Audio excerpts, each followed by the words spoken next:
Vicky Kaushal, you are a true જેમ of Bollywood. બોલિવૂડની અંદર ઘણા બધા એક્ટરો આવ્યા ને ગયા, ઘણા બધા એક્ટરોએ પોતે સારા કામ કર્યા અને ગયા, પણ તેમ છતાં અમુક જ એક્ટર્સ એવા છે જે લોકો એવા પોર્ટ્રેટ્સ પોતાના લાઈફ ટાઈમમાં એકાદ બે વાર આપી જાય કે જેનાથી એમના કેરેક્ટર ઇતિહાસમાં અમર થઈ જાય.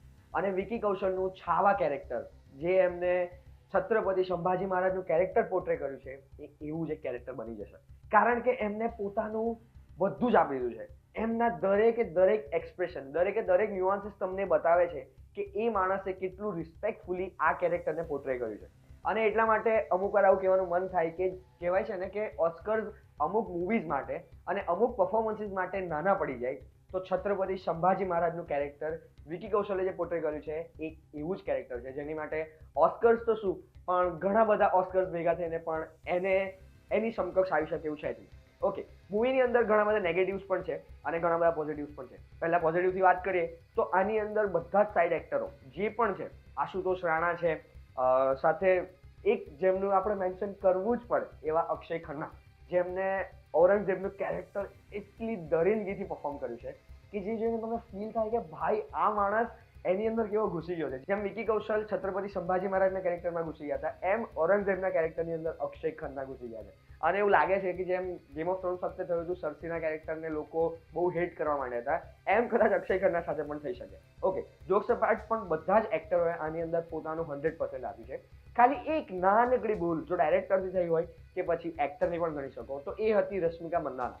રશ્મિકા મંદાનાનું કેરેક્ટર જોવામાં સારું લાગે, એમના ઘણા બધા ડાયલોગ્સ અને ડિલિવરી પણ સારી લાગે, પણ એક વસ્તુ જ્યાં મિસ થતી હોય તો એ હતી એમના એક્સેન્ટની અંદર. કારણ કે તમને બીજા બધા એક્ટર પોતાના કેરેક્ટરની અંદર જ્યારે એક્સેન્ટ વાપરતા હોય, એટલે કે જ્યારે એ લોકો મહારાષ્ટ્રના છે અને એ એક્સેન્ટમાં બોલવાનું હોય ત્યારે એમની એક્સેન્ટ સાઉથ ઇન્ડિયન થોડી મને ફીલ થઈ અને એ વસ્તુ મને ખૂચી ગઈ. એની સિવાય મને આખા મૂવીની અંદર બીજા કોઈ મોટા ફ્લોઝ ના લાગ્યા, એકને છોડીને, જેની મેં વાત કરવાની કહી હતી, તો એ હતું આનું બેકગ્રાઉન્ડ મ્યુઝિક. તો આનું બેકગ્રાઉન્ડ મ્યુઝિક એ.આર. રહેમાને આપ્યું છે અને એ.આર. રહેમાન પોતાના સારા એવા બેકગ્રાઉન્ડ સ્કોર માટે બહુ ફેમસ છે અને આ મૂવીની અંદર પણ એમને બહુ સારું કામ કર્યું છે. કારણ કે અમુક સીન્સ એવા છે જે લાંબા લાંબા ચાલે છે, જે તમારું પેશન્સ 100% ચેક કરશે, પણ એ વખતે પણ બેકગ્રાઉન્ડ મ્યુઝિક પોતાનું સટલ કામ કરી જાય છે અને તમને એન્જોયમેન્ટ આપે છે.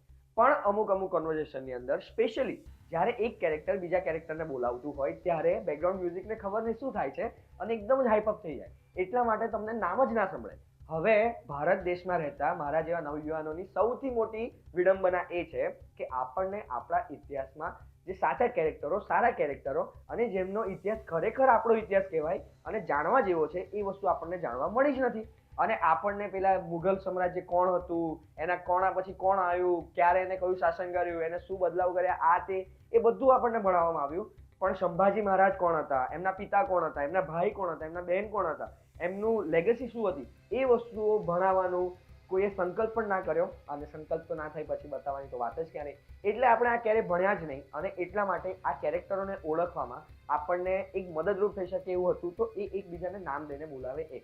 પણ તેમ છતાં જ્યારે આ બેકગ્રાઉન્ડ મ્યુઝિક પોતે આવું જ્યારે હાઈપઅપ થઈ જાય ત્યારે તમને એ વસ્તુ સાંભળવા ના મળે. તો આ વસ્તુ મને ખુશી કે ભાઈ જો બેકગ્રાઉન્ડ મ્યુઝિકને માપે માપે બરોબર છે, તમે બધી જગ્યાએ ઉપયોગ કરો, સારી રીતે ઉપયોગ કરો, પણ આ જગ્યાનો ઉપયોગ થોડો વધારે થઈ ગયો, એટલા માટે મને આ વસ્તુ ખુશી. અને તેમ છતાં આના ડાયરેક્ટરે જે કામ કર્યું છે, વિઝ્યુઅલી જે મૂવી ટ્રીટ કરે છે તમને, કારણ કે એસ્થેટિકલી જુઓ, સિમેટ્રિકલી જુઓ, તમને મૂવી એટલી સારી લાગે. અને આની અંદર સ્પેશિયલી આના જે સિનેમેટોગ્રાફર હશે કે આના જે સેટ ડિઝાઇનર હશે એમના પણ આપણે વખાણ કરવા પડે, કારણ કે ડાયરેક્ટરના વિઝનને મેચ થાય એવું અને આખી મૂવીની થીમને પણ અપીલ કરે એવી વસ્તુને ક્રિએટ કરવી એ બહુ ટ્રિકી સિચ્યુએશન થઈ જાય, પણ તેમ છતાં બહુ બ્યુટીફુલી એને હેન્ડલ કરવામાં આવી છે. અને એટલે આખી મૂવી તમને થ્રુ આઉટ, ડ્રામાની અંદર, એક્શનની અંદર, પ્રી ક્લાઇમેક્સમાં, ઇન્ટરવલમાં, બધી જગ્યાએ તમને વિઝ્યુઅલી બ્યુટીફુલ મૂવી લાગે. અને આના ડાયલોગ્સ પણ જે રીતે અમુક ડાયલોગ લખાયા છે, દિલમાં ઉતરી જાય ને એવા ડાયલોગ લખાયા છે. અને એક વસ્તુ મેં એક્સપેક્ટ નથી કરી મૂવી પાસેથી, એ હતી મૂવીની બ્રુટાલિટી. મૂવીએ જે રીતે આપણને ટોર્ચર સીન્સ બતાવ્યા છે, કારણ કે જ્યારે તમે કોઈના મોઢે સાંભળો કે ક્યારેક તમે કોઈ જગ્યાએ વાંચો કે આ વ્યક્તિ પર આ વસ્તુ વીતી, પણ તેમ છતાં એ વસ્તુને જ્યારે તમે તમારી નજરો સામે થતા જુઓ અને એ પણ ટાઈમ લઈને, એવું નહીં કે એમ ફટફટ ફટફટ જતું રહ્યું, ધીમે ધીમે ધીમે ધીમે ધીમે એમની પર વીતી રહ્યું છે અને એ તમારી નજરો સામે જોઈ રહ્યા છે. અને આ વસ્તુ મેં છેલ્લે ક્યારે ફીલ કરી હતી, ક્યારે મારી આંખોમાં આવા આંસુ આવ્યા હતા એ મને યાદ નથી.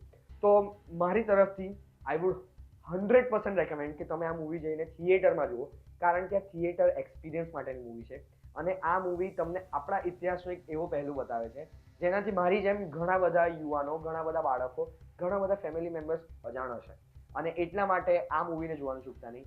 સારી પરફોર્મન્સ સાથે સારી સ્ટોરી અને 100% એક્યુરેટ છે કે નહીં તો મને નથી ખબર, પણ તેમ છતાં સારામાં સારો પ્રયત્ન આ મૂવીને જોવા મળ્યો છે અને એટલા માટે આઈ વુડ હાઈલી રેકમેન્ડ જઈને જુઓ.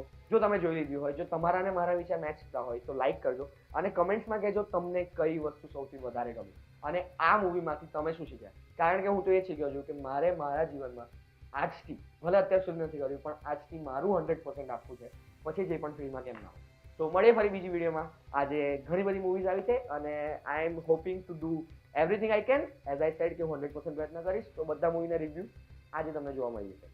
તો મળીએ ફરી. Bye, take care and keep watching and don't forget to subscribe.